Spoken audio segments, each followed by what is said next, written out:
and welcome to another evening of frank conversation and hard copy. I'm Maokwe Ogun Yusuf. 2 weeks ago, hard copy played host to Dr. Meru Mandara, who's a special advisor and coordinator of Sustainable Development Partnership and Humanitarian Support with the Borno State government.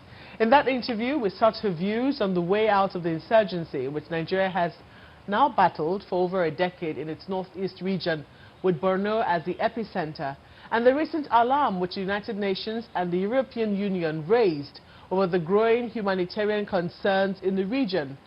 Those concerns take on new life when you consider the recent violent killings of over 30 travelers at Auno village, which is close to the gates of Maiduguri, and another attack which happened shortly after the president's condolence visit to Maiduguri this week. So tonight, we stay on the lingering matter of security in the northeast, taking on some of the president's comments there, and wondering if sacking the service chiefs will make a difference. Dr. Idayat Hassan, who is director of the Center for Democracy and Development and has done a lot of research in Borno State, is our guest tonight. Idayat, welcome to Hard Copy. Thank you very much for having me.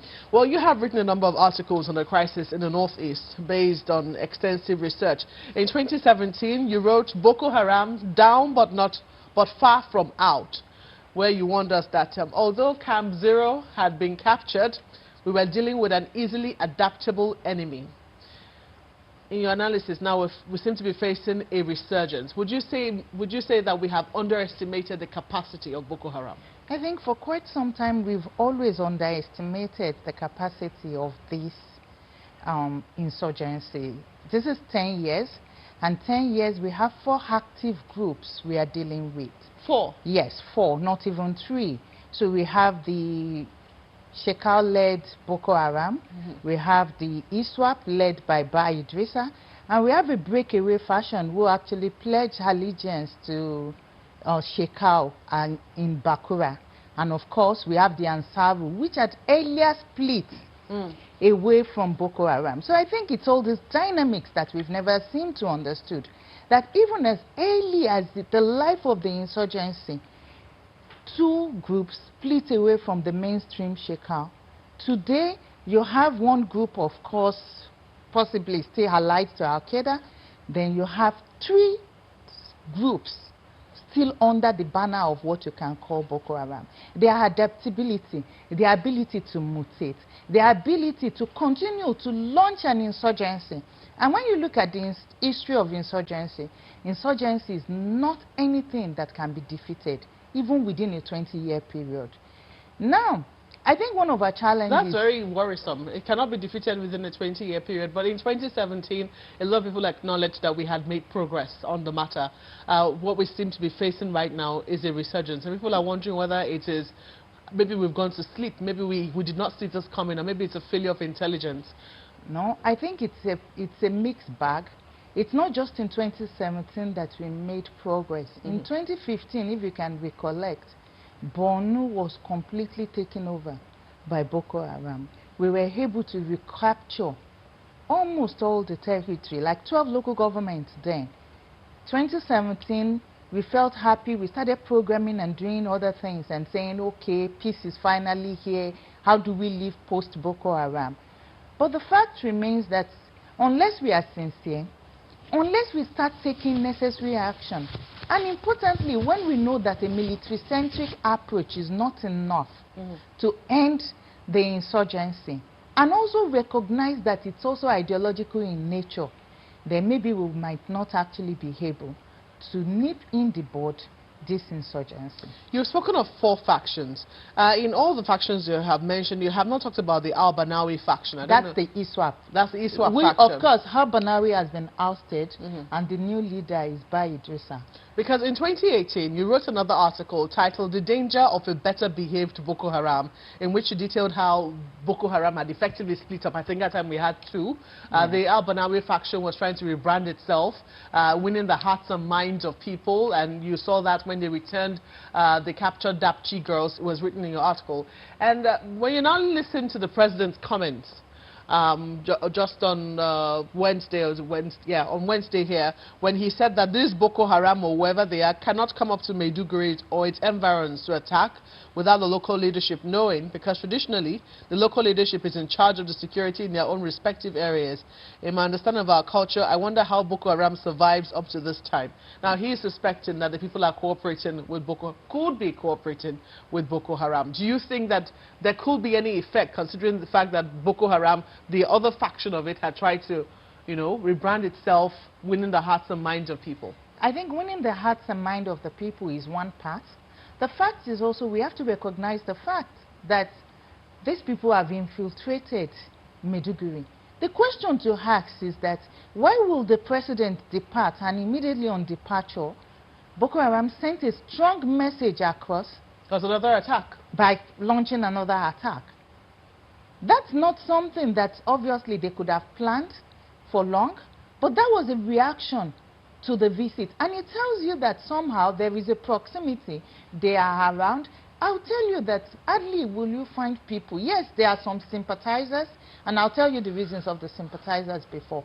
But hardly will you find people in Borno, for instance, who want Boko Haram to continue. These people are people who love their freedom. They are very proud people who were previously buoyant. I think we have to start redefining what wealth really is. Most of the fishermen or fishmongers in those days prior to Boko Haram make as much as 500,000, 1 million naira, even 100,000. How many white-collar people make that in a day before Boko Haram, the advent of Boko Haram? So how would you expect such people who are now IDPs to readily provide information to Boko Haram? So one, there is the infiltration. Now, winning their hearts and minds is also a very important factor, while people could collaborate us. One is some people are still ideologically inclined towards Boko Haram. You call them Boko Haram, but they are not Boko Haram. On several occasions, I've been actually asked to stop calling them Boko Haram. I should call them children of Malam. I should call them this. And many people who have even been returned tell us that what they prefer their lives in the Boko Haram camp. Not only because of food, but maybe because of ideology, and because they find that maybe we live in a sinful world. So that ideological aspect is still there. Now, in recent periods, that's a little shocking. So, sorry to interrupt you. Yes. I was listening to an interview, or reading an interview granted by the Chief of Army Staff only recently, I think about this week, where he talked about, I think the journalists were saying that Boko Haram has been around for a decade now, and he says that's a misconception, that the brainwashing, the ideology of Boko Haram has been way around for about 2 decades, even before the, he calls the phase that started in 2009, the second phase, the militant phase of Boko Haram started. Is that what you're also saying as well? Yes. One is this: Boko Haram did not just evolve. We have all heard about the story of 2002, the Kanama attack in Yobe, and how many of the members, the followers of Ali, moved to join Mohammed Yusuf. Then what is the brand of Islam of Boko Haram? Aside from taking up arms against the state, they are very Muslims. They talk about the strict fence before they took up arms against the state. It's just another strict form of Islam, maybe what people will call Wahhabism. So if you go to Southeast Asia and places like Bangladesh, India, Pakistan, they call them the Deobandis. So this brand of Islam is always been there. These hardliners, and the history of Boko Haram cannot just be traced to 2002. You can even put them to the Maitasini. Some people traced it as far as that to the Maitasini. But they are taking up arms against the state is now a different issue. Then you should also understand that we live in a global world. So what is happening elsewhere Nigeria is not oblivious of it. It's part and parcel. We are parts and parcel of this world. So if we sit today and even start thinking that how come this resurgence is very high, should we not think, for instance, that the Islamic State is being defeated in Syria and in Iraq? And what is the implication of that to us, even as a country? What is the implication of the rebranding of this ISWAP, rebranding of the Islamic State in the Greater Sahara, and our own Islamic State in the West African province, and bringing the ISGS, who are the one killing everybody in Mali, Burkina, and Niger. In a week alone, they killed more than 70 soldiers. Niger, Mali, almost every day. They are now rebranded, and they are under the umbrella of ISWAP. What is that implication? Even if it's a loose relationship, if we still cannot ascertain how much the working together of these groups are, but what is happening in the global community? So there is a lot that we really have to understand in order for us to defeat this. But all these are hard issues.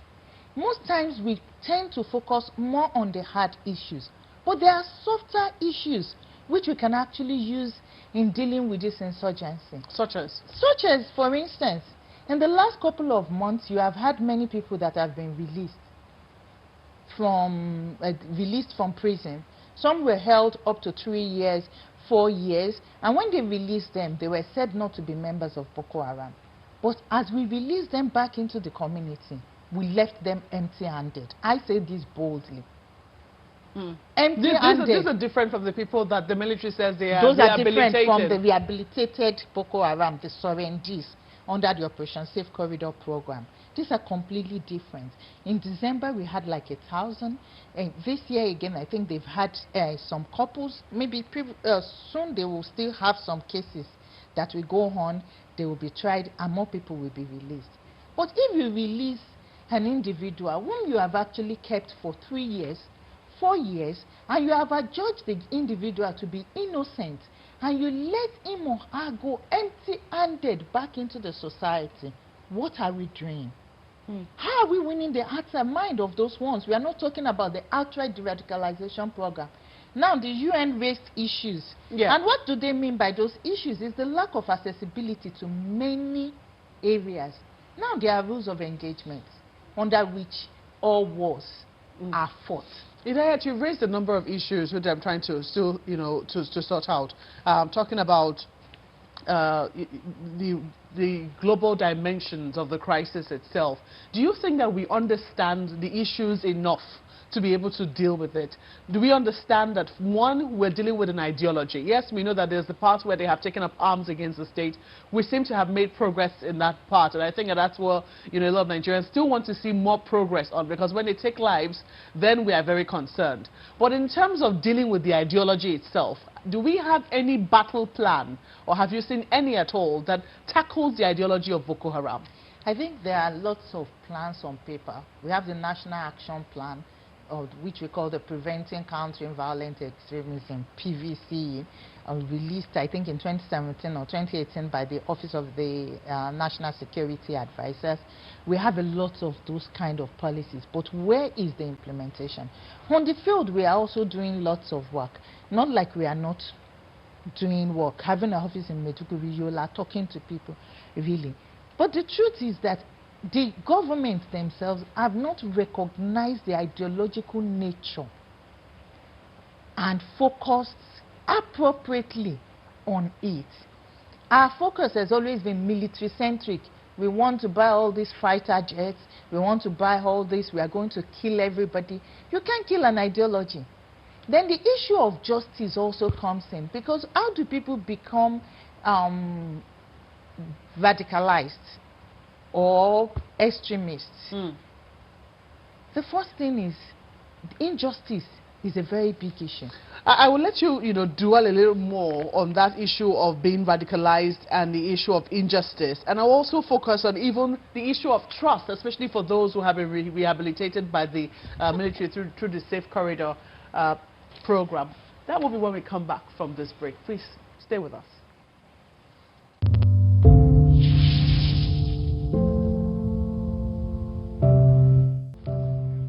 Welcome back. You're watching Hard Copy, coming to you from our studios in Abuja. Idayat Hassan, Director of the Center for Democracy and Development, is our guest tonight. And we're talking about understanding the insurgency in Borno with an eye on solutions. Now, just before we went on break, you're talking about how we actually make insurgents, how insurgents come about. You were saying something about injustice.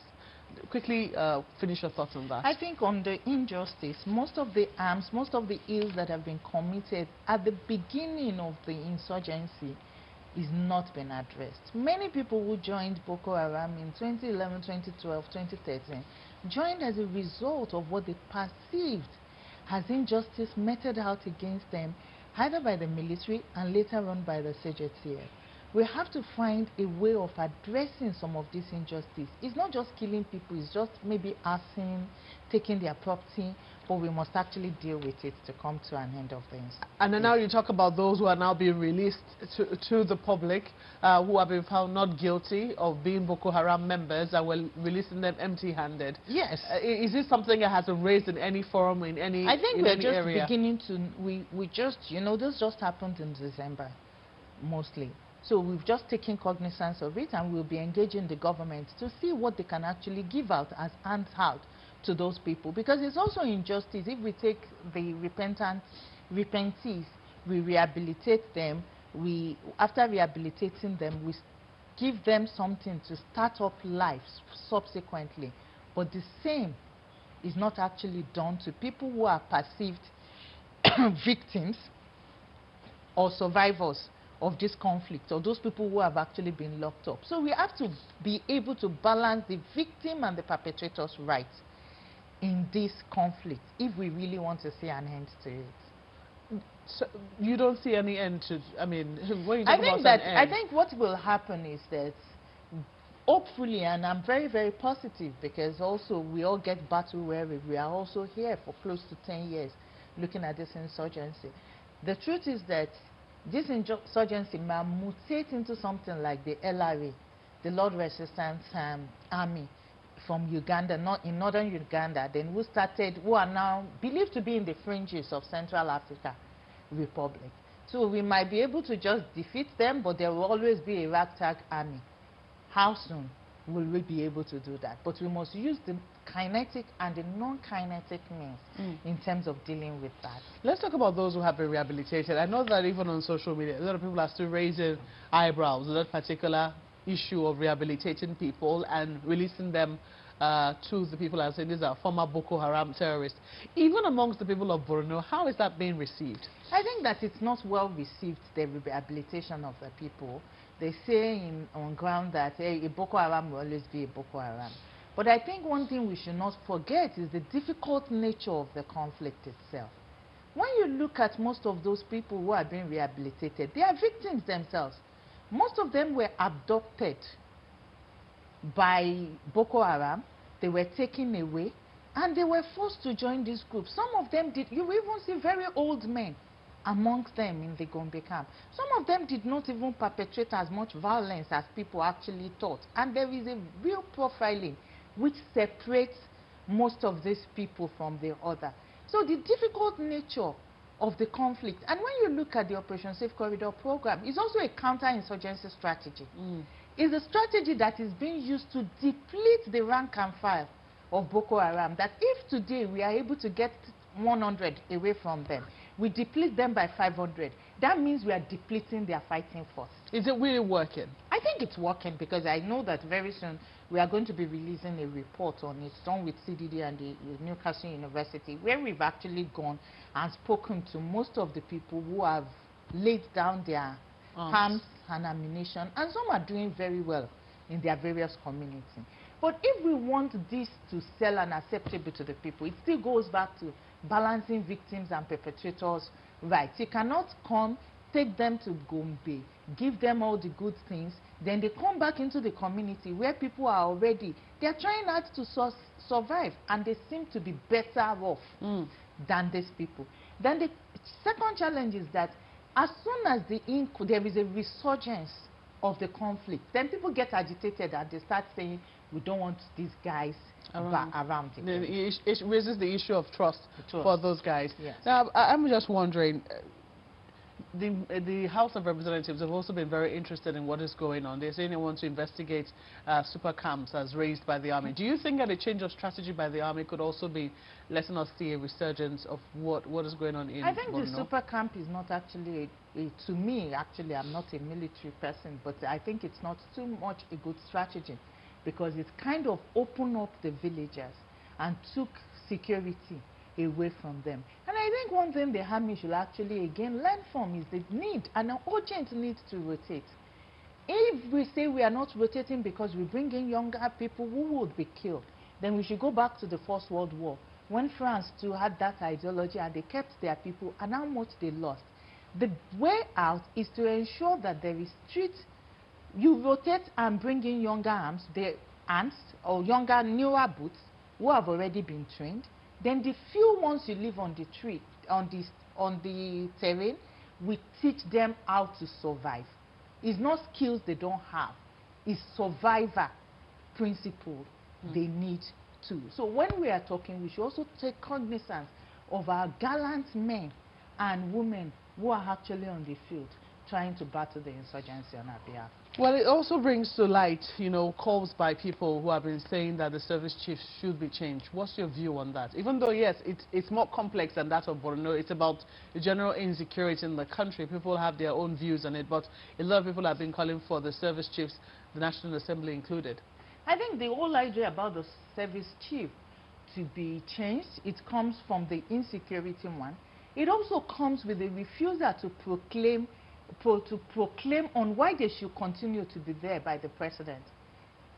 If, for instance, the president has come back out to tell us that, look, this is an insurgency and we have a lot of insecurity situation and continuity will be a good thing, we can continue to keep these people for 6-7 years, it will boil down. Then again, it's the issue of justice, because you see that younger ranks and file in the military are now retiring while their superior are still being there. But it's still a strategy matter. What kind of strategy are these service chiefs or is actually implementing in terms of finding a way to curb insecurity plaguing the country? So would you say they should go? If you were up to... I think that if, like, there is a lot of bad blood, we shouldn't lie, even within their own the forces. So maybe it's a good idea if they actually go and we infuse new hands and we see what actually happens. Maybe new thoughts, new ways of doing things. If for 5 years we have been doing things one way and it is not working, then we should try new ways. For Nigerians who have not been to the Northeast, who do not exactly, know what is going on there, apart from what they read on the pages of newspapers, and are concerned about the state of the Northeast and whether or not we can actually ever come to the end of this insurgency, what would you be saying to them in terms of trying to explain, if you can, in as few as 60 seconds? I think for me, it's just like as Nigerians, we just have to we have to believe that whatever is happening in the Northeast is happening to all of us, because it's one country. We have to become very interested in our country. We have to be our brother's keeper. We have to know that if Boko Haram is not just operating in the Northeast, they've once operated in Abuja. What could stop them from going to Lagos? So our lives, it's in our hand. It's one country, and unity and sincerity of purpose is what we need. Well, Idayat Hassan, we have to thank you for sharing your thoughts and your time with us on Hard Copy. Thank you very much, Martha, for having me. Well, that's where we'll wrap up tonight's conversation. But as always, we want to hear from you. Do write to us using the handles on your screen. Thank you for watching. I'm Maokwe Ogun Yusuf. Good night.